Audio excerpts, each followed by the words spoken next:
Olá amigos, amigas, colegas, corretores de imóveis.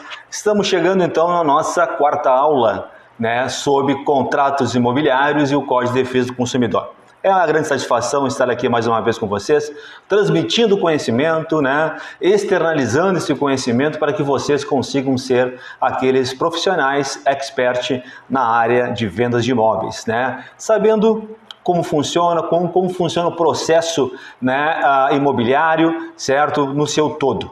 Muito bem, passamos hoje então para a nossa etapa final do nosso curso, que é o Código de Defesa do Consumidor, certo?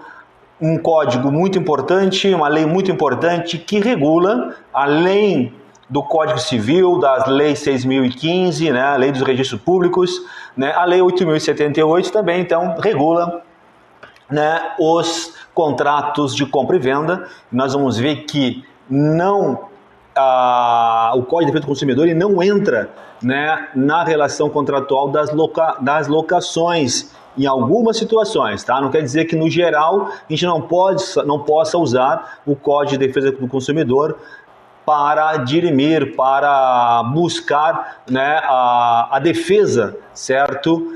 Das partes dentro do Código de Defesa do Consumidor no contrato de locação. Não, isso nós vamos ver agora na sequência da nossa aula de hoje, certo? Vamos lá então, sejam todos bem-vindos.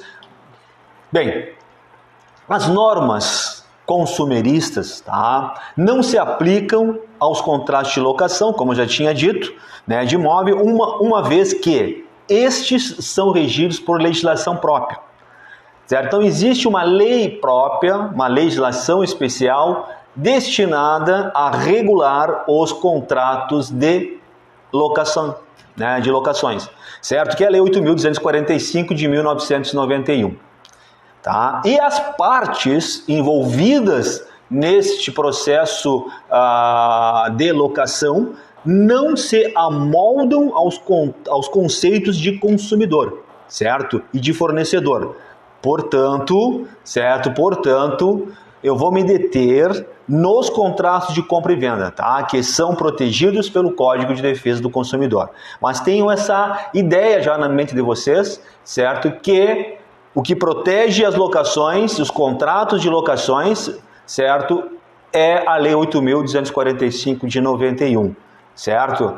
E não trata o vendedor como fornecedor e não trata o comprador como consumidor, tá bem? Então vamos adiante. Bem, introdução.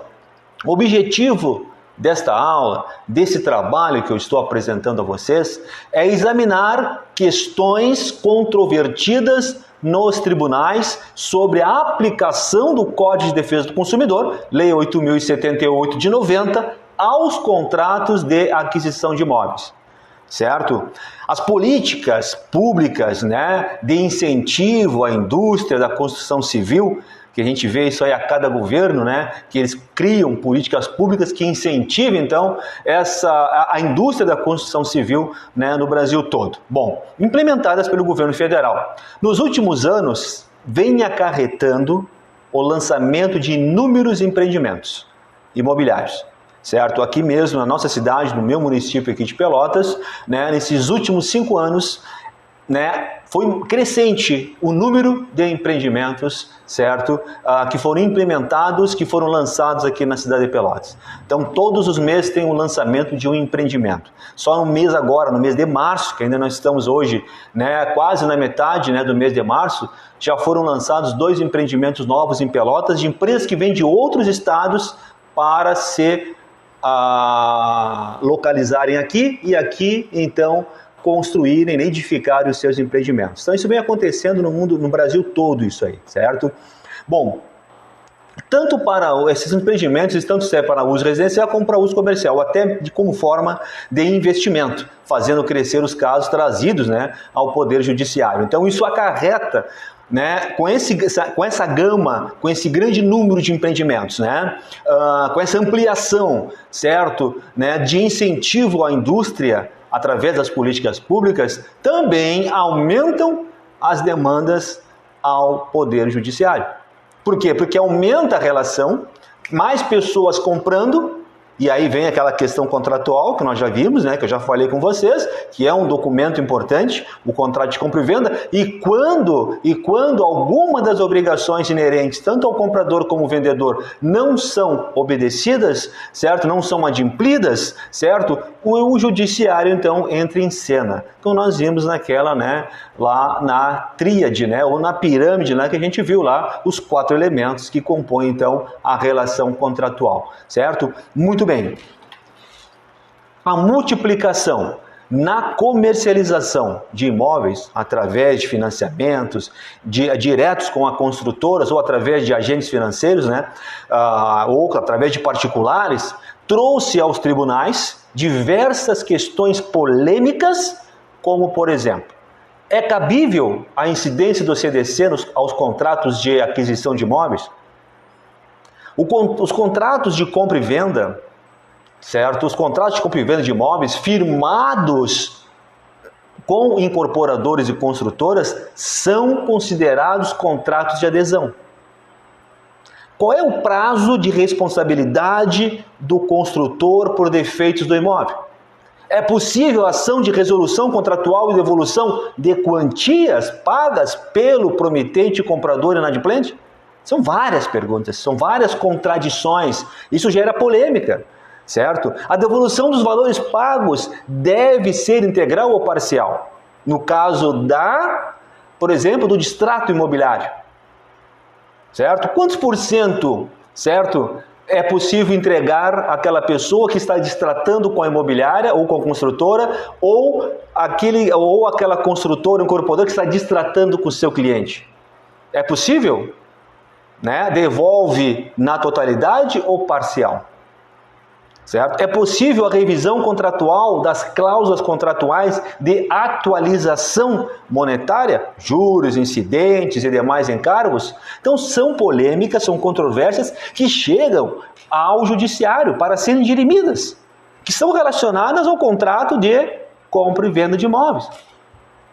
A aplicação do Código de Defesa do Consumidor dentro dos contratos imobiliários, efetivamente nos parece que, dentre as várias questões examinadas no presente trabalho que nós estamos aqui, que eu estou apresentando para vocês, talvez a mais fácil de responder seja a que diz respeito às hipóteses de aplicação do Código de Defesa do Consumidor nos contratos de aquisição de imóveis. A própria Lei 8.078 de 90, que busca a solução para definir a sua incidência, a referida lei buscou definir o que significa consumidor e fornecedor. É muito interessante a gente entender isso aí, porque nós temos... Por que foi criada, né, a Lei 8.078 de 90, Lei do Consumidor, né? Código de Defesa do Consumidor? Por quê? De forma a proteger o consumidor, que é a parte mais vulnerável na relação de consumo. Por isso que essa lei foi criada. Proteger as relações de consumo. Muito bem. É da própria lei 8.078 de 90, né, Código de Defesa do Consumidor, que se busca a solução para definir a sua incidência. A referida lei buscou definir o que significa consumidor e fornecedor. O que diz o artigo 2º do Código de Defesa do Consumidor? O consumidor é toda pessoa física ou jurídica que adquire ou utiliza produto ou serviço como destinatário final. Então, quem é o consumidor? Isso o corretor tem que saber. Num contrato de compra e venda, quem está consumindo? Quem é um consumidor? Entre vendedor e comprador, quem é a parte mais vulnerável na relação de consumo? O comprador. Ele é considerado consumidor. Lembre-se, contrato de compra e venda. Esqueçam as locações, que não são atingidas pela Lei 8.078 de 90. Tem uma lei própria, tá? Que é a Lei das Locações. Então, focando aqui, foquem em contratos de compra e venda. Então, o que é numa relação, num contrato de compra e venda? Quem é consumidor e quem é fornecedor? Fornecedor é o vendedor, está fornecendo um bem, um serviço, certo? e o consumidor, que é o comprador. Parte mais vulnerável na relação de consumo. Então, mais uma vez, artigo 2º do CDC ou do CONDECOM, Código de Defesa do Consumidor. O artigo 2º diz que consumidor é toda pessoa física ou jurídica que adquire ou utiliza produto ou serviço como destinatário final. Faz sentido, né? Claro. Entre comprador e vendedor, quem que está mais vulnerável? É o comprador, certo? Bem, e o artigo 3º me diz da definição de fornecedor.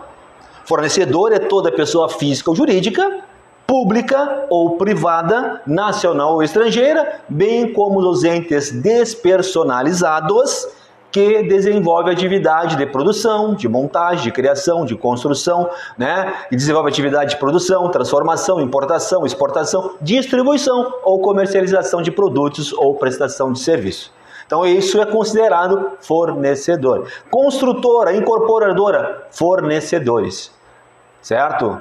Fornecedores. Fornecedores porque entra na parte da construção civil, dentro da construção, da transformação, certo? Então são da montagem, da criação, da atividade de produção. Então a construtora, a incorporadora é fornecedora. E aquela pessoa que compra uma unidade daquele empreendimento, daquela construtora, é o consumidor. Tá bem, pessoal? Não esqueçam, diferenciem. Tá? Saibam diferenciar quem é consumidor e quem é vendedor. Isso é muito importante porque o Código de Defesa do Consumidor ele protege essa relação, porque comprar um imóvel é uma relação de consumo, certo? É o sonho da casa própria, é o sonho daquela pessoa. A gente não pode deixar ser frustrado esse sonho, certo? Por isso que a gente tem que saber. Bom, então os contratos de comercialização de imóveis firmados por construtoras, incorporadoras ou empresas, né, ligadas à comercialização usam, certo? A comercialização ligados à comercialização usual, né, não que use, mas que é usual do dia a dia, né, de imóveis, como adquirentes que buscam a utilização do bem imóvel como destinatário final, quer dizer, o uso próprio. Então, quando eu fiz com vocês, vamos voltar lá atrás, lá na primeira aula, nós vimos lá os fundamentos, né? Os 4 fundamentos lá do mercado imobiliário. O primeiro fundamento, quem lembra? Quem assistiu a primeira aula lembra qual é o primeiro fundamento? A utilização, a moradia, certo? A utilização, a moradia. Então, nos contratos de comercialização de imóveis, firmados por construtoras, incorporadoras ou empresas ligadas à comercialização usual e corriqueira de imóveis, como adquirentes que buscam a utilização do bem imóvel como destinatário final, o uso próprio, né, para moradia, certo? Então ele é um consumidor. Não se pode então escapar da aplicação do CDC, porque se existe um consumidor ali como destinatário final, ele adquiriu um imóvel para uso próprio, certo? Para a sua utilização, então ele é consumidor. Ele está adquirindo de quem? Ele está adquirindo da construtora, ele está adquirindo da incorporadora. Então ele é consumidor e deve ser protegido pelo Código de Defesa do Consumidor, toda e qualquer controvérsia dentro daquele contrato, tá bem? Por outro lado, jovens, homens, mulheres, colegas, não se justifica a sua aplicação quando por exemplo, tá, o bem imóvel é vendido por uma pessoa física que já utilizou esse bem e está vendendo porque adquiriu outro. Também para a moradia, não desenvolvendo o vendedor a atividade expressamente prevista no artigo 3º do CDC. Olha só que interessante isso que eu estou dizendo para vocês. Vejam bem, anotem, apontem isso, pessoas. Eu tenho que saber diferenciar, certo? Dentro dessa relação contratual e da incidência do CDC, o tipo de venda que eu estou fazendo, o tipo de pessoa que eu estou tendo na minha frente. Uma pessoa física ou uma pessoa jurídica, certo? O imóvel que eu estou vendendo é um imóvel novo, na planta, 0 km, ou ele é um imóvel usado? Olha só aqui, vejam, prestem bem atenção, eu vou repetir para vocês, para que vocês entendam aonde eu quero chegar, tá? Não se justifica não se justifica, certo? A aplicação do CDC quando o bem imóvel, a casa lá, imóvel, é vendido por uma pessoa que já utilizou esse bem. É o imóvel usado. Eu estou me referindo ao imóvel usado. Não o imóvel 0 km, o imóvel comprado na planta da construtora ou da incorporadora. O imóvel usado entre particulares. Mais uma vez, eu gosto de deixar bem claro, para que vocês entendam isso, certo? O material vai estar à disposição para vocês no momento que vocês lá, né, que tá lá na plataforma, adquire o material, certo? Que vocês vão, né, quem não pegou o material, quando adquiriu o curso, comprou o curso, certo? Pega o material lá, tá em PDF lá, o material bonitinho para vocês, tá bem? Então assim, ó, mais uma vez, não se justifica, coloca na mente, não se justifica, repete comigo, a aplicação do CDC, Código de Defesa do Consumidor, quando, por exemplo, o bem imóvel é vendido por uma pessoa física que já utilizou esse bem e está vendendo porque adquiriu outro. Também para moradia, não desenvolvendo o vendedor a atividade expressamente prevista no artigo 3º do CDC. Esse vendedor, ele não é considerado, nesse caso que eu passei para vocês, e não é considerado fornecedor. Não é considerado fornecedor. Ai. Tá? O vendedor, atividade, especialmente... Então, o que diz? Vamos lá para o artigo 3º, do CDC. Fornecedor é toda pessoa física ou jurídica, pública ou privada, que desenvolve atividade de produção, de montagem, né, de criação, de construção, transformação, importação, exportação, distribuição ou comercialização de produtos ou prestação de serviço. Então, quer dizer que nesse caso que eu estou trazendo para vocês, esse modelo, esse exemplo, certo? Esse exemplo, o Código de Defesa do Consumidor, ele diz que, tá, o código, né, diz que não posso considerar fornecedor a pessoa que já tem o bem, está se desfazendo daquele bem para adquirir outro para a sua moradia, porque o bem já é usado. Tá? Ele já vem de uma pessoa para outra, então ali eu não posso querer dizer que ocorreu ali uma incidência, uma falha, onde não houve cumprimento das normas que o Código de Defesa do Consumidor estabelece. Não, nessa relação aqui não. Nessa relação não. Certo? Nessa hipótese que eu trouxe para vocês, a relação contratual é regulada pelo Código Civil. Agora eu entendi, professor Jarbas. Então, quando eu estou comprando um imóvel usado, né? De um lado tem um vendedor, tenho eu como compradora. Eu estou comprando um imóvel usado, que onde a pessoa quer vender aquele imóvel e vai adquirir um outro imóvel para sua moradia, eu não estou protegida pelo Código de Defesa do Consumidor? Não. Mas está protegida pelo Código Civil. Aí a gente bate palma e te agradece. Pensei que eu não teria proteção legal. Tem. Só que não, nessa situação que eu trouxe à baila, não pelo Código de Defesa do Consumidor, mas tem a defesa pelo Código Civil.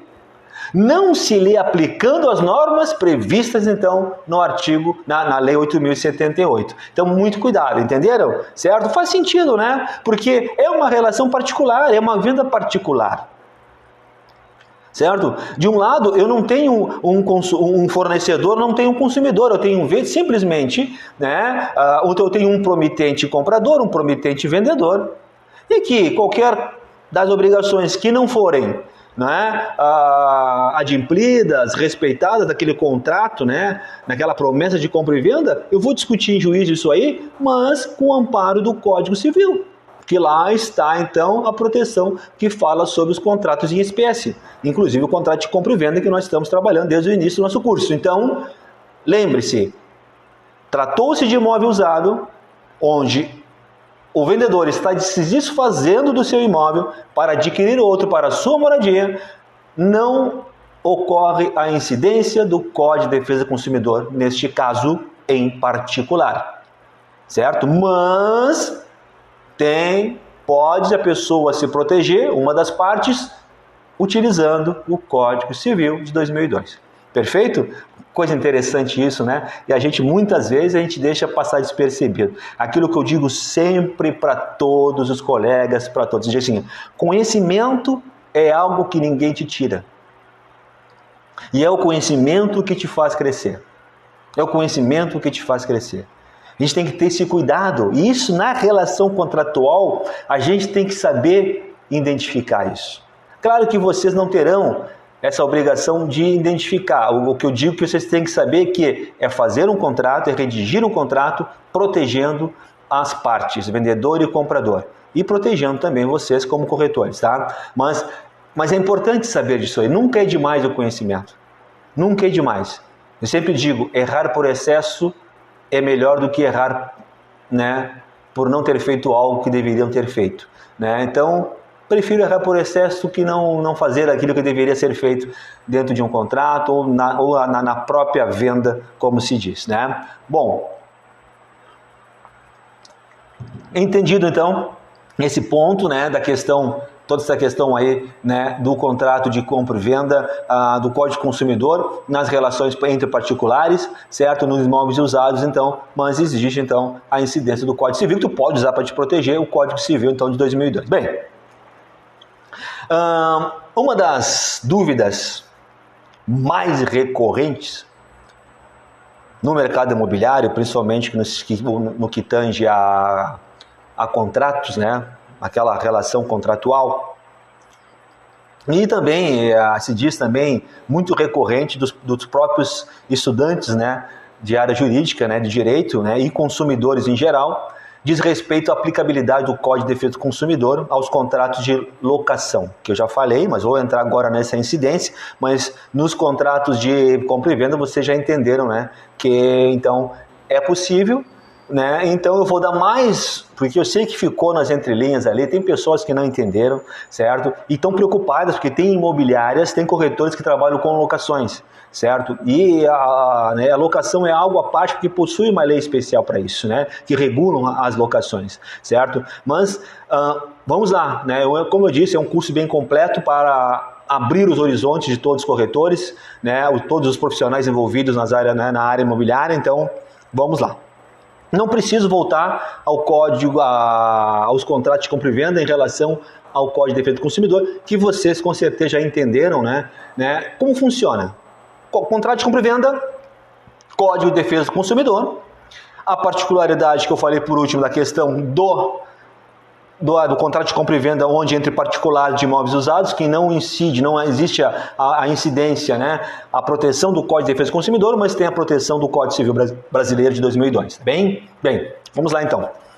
Então, dúvida recorrente quanto à locação, aos contratos de locação, que é uma dúvida dos consumidores, que é uma dúvida dos estudantes de direito, certo? Bom, neste tema, certo, nós vamos encontrar um sólido posicionamento jurisprudencial no sentido de sua não aplicação.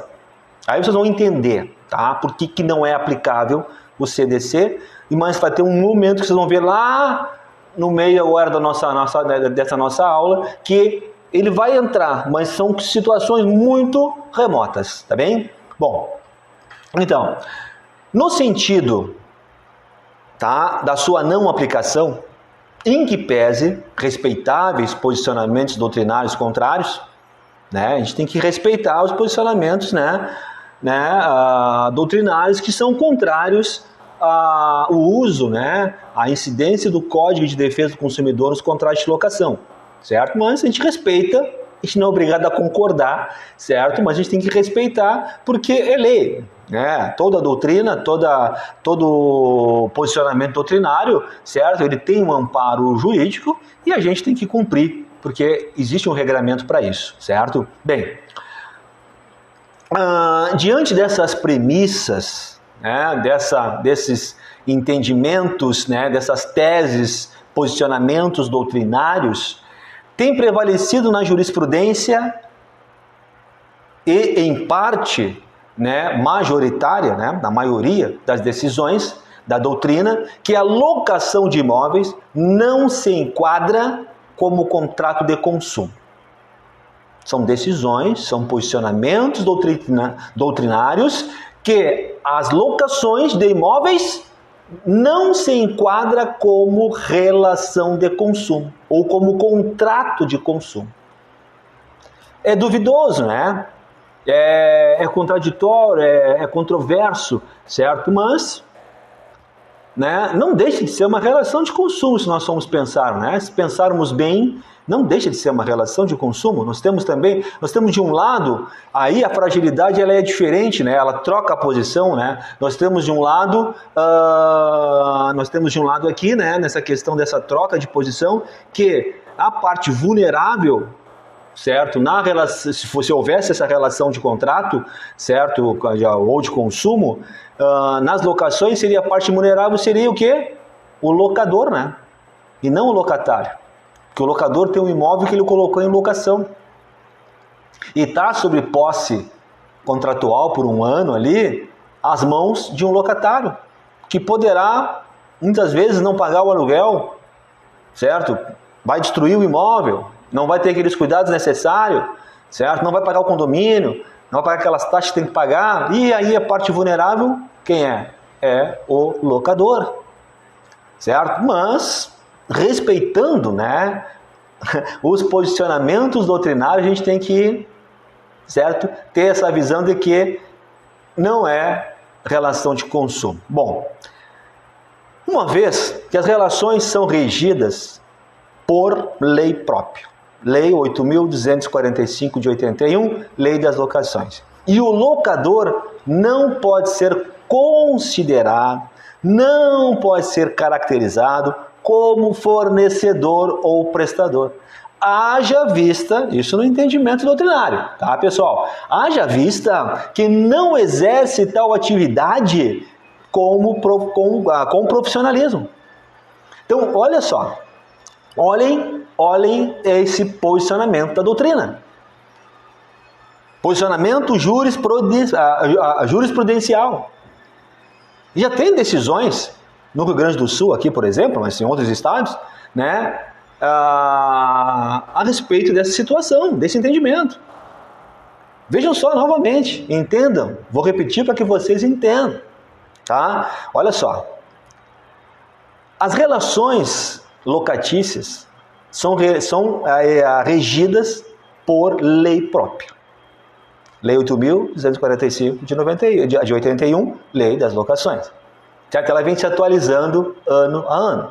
Né? Todos os anos existe uma atualização dessa lei. Tá bem? Então, a ser caracterizado. Então, o locador não pode ser caracterizado como fornecedor ou prestador de serviço. Haja vista que não exerce tal atividade com profissionalismo. Olha só.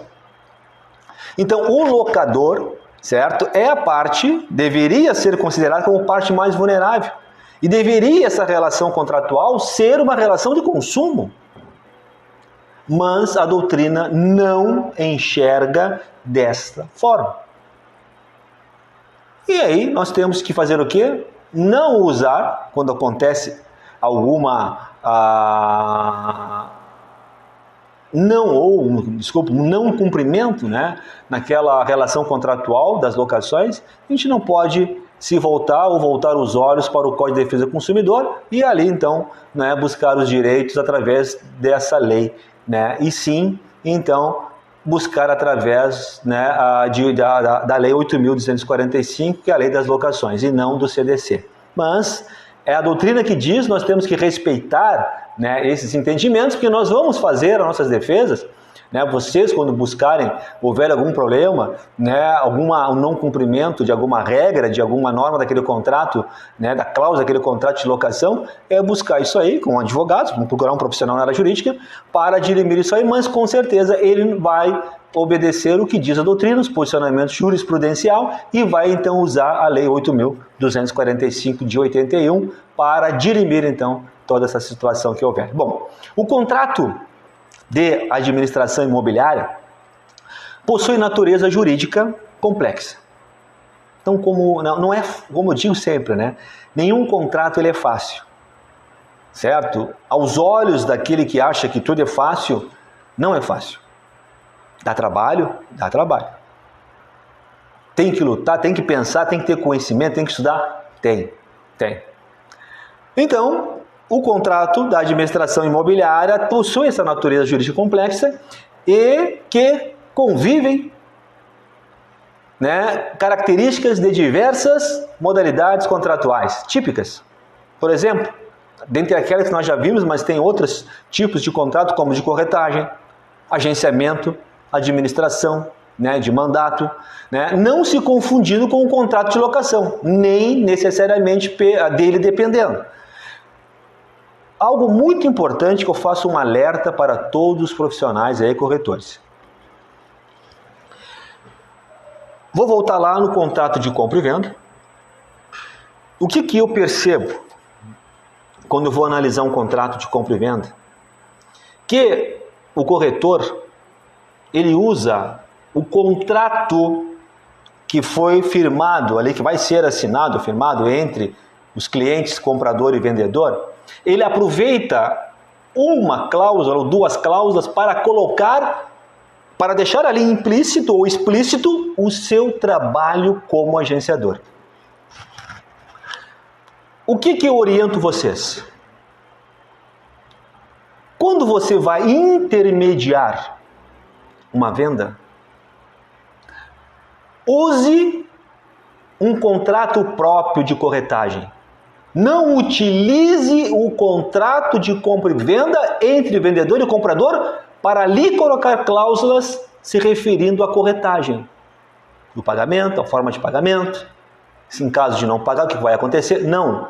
O corretor, como profissional inteligente, competente, cuidadoso, ele tem que se proteger. Tem que se proteger. Por que eu digo isso? Olha só. Aí a gente tem que analisar. Você tem um contrato de compra e venda, de um lado você tem o vendedor, no outro lado você tem o comprador e tem o corretor como intermediador daquela venda. O contrato de compra e venda entre vendedor e comprador foi nota 10. Do início ao fim foi feito um contrato com excelência, certo? Com excelência. Assinaram, as partes assinaram o contrato. Perfeito.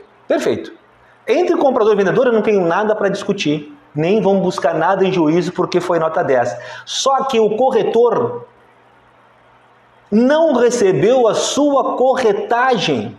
O vendedor não pagou a corretagem, a comissão para o corretor. O que eu faço agora?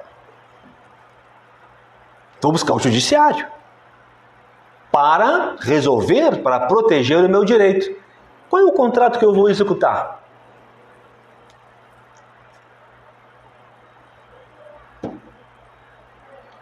Eu vou executar o contrato de compra e venda? Mas por que eu vou executar o contrato de compra e venda se entre o vendedor e o comprador foi tudo correto? É porque eu coloquei duas cláusulas lá no contrato de compra e venda para proteger o meu direito e ter direito à corretagem, a minha comissão. Errado.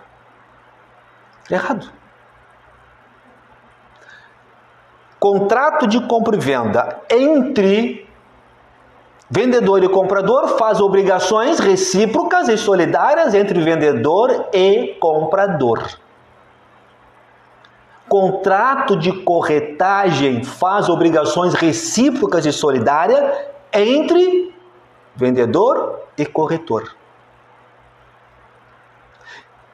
Pessoal, 2 contratos devem ser confeccionados.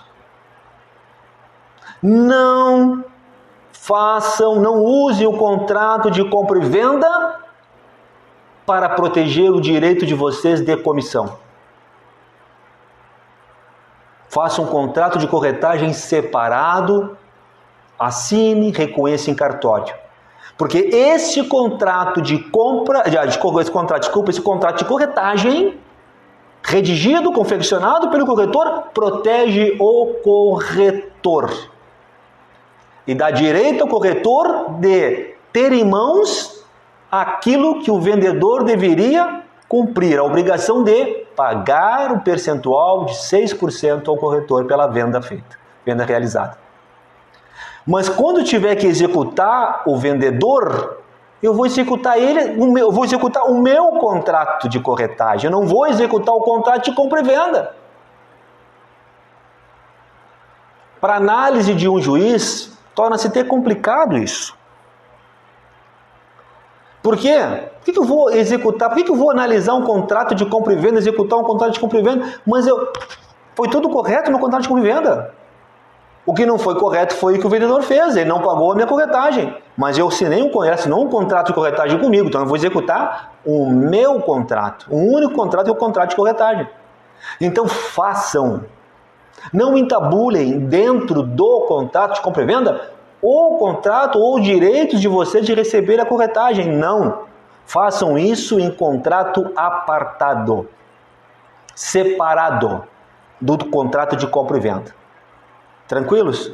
Certo? Não esqueçam isso, tá? Não esqueçam isso. Proteja, corretor, proteja os seus direitos. Proteja. Você tem fé pública para isso, proteja os seus direitos. Tenha conhecimento, estude, leia, se proteja. Você é um profissional capacitado, reconhecido nacionalmente. E se sair fora do Brasil também terá reconhecimento lá como corretor. De repente não poderá agir lá como corretor, mas terá reconhecimento, que é uma profissão digna. Mas proteja o seu direito. Faça um contrato de corretagem apartado. Não aglutem no contrato 2 cláusulas ali, dentro do contrato de compra e venda, e achando que ali tem a proteção, mas na hora de executar, vou executar o contrato todo de compra e venda. O juiz vai olhar apenas, vai pegar um contrato na sua mão e vai olhar apenas 2 cláusulas. E que dizem muito pouco. Dizem muito pouco. Certo, pessoal? Se protejam. Então, os contratos de corretagem devem ser feitos em apartados. Tá? Existem também os contratos de agenciamento, administração, mandado. O agenciamento de imóveis também, né, deve ser feito tudo de forma contratual, certo? Não agenciar o imóvel somente no verbal, tá? Tá agenciado, já vou publicar errado, completamente errado, não tá proteção nenhuma, tá? Claro que vai depender muito se tem ou não exclusividade, tá bem? Bom, esses contratos não se confundem com o contrato de locação, é claro que não, certo? Nem necessariamente dele depende, são contratos que são separados. Bom, no cenário caracterizado pela presença da administradora, na atividade de locação imobiliária, se sobressaem pelo menos 2 relações jurídicas distintas. A de prestação de serviço, estabelecida entre o proprietário e um ou mais imóveis, né, estabelecida entre o proprietário de um ou de mais imóveis, certo? E essa administradora. E a locação propriamente dita, em que a imobiliária atua como intermediária de um contrato de locação. Certo? Então, vejam bem que as locações são protegidas pela Lei das Locações. Lei 8.245 de 81, certo? Então, não entre no mérito do Código de Defesa do Consumidor. Certo? Pessoal, encerramos aqui a nossa 4ª aula. Temos mais 2 aulas para finalizar o nosso curso. Agradeço a todos pela presença. Não esqueçam, né, dessas informações que eu estou dando a vocês, né? Se protejam, façam a coisa certa, certo? Desejo a todos uma boa venda, boas vendas e até a próxima aula. Um forte abraço.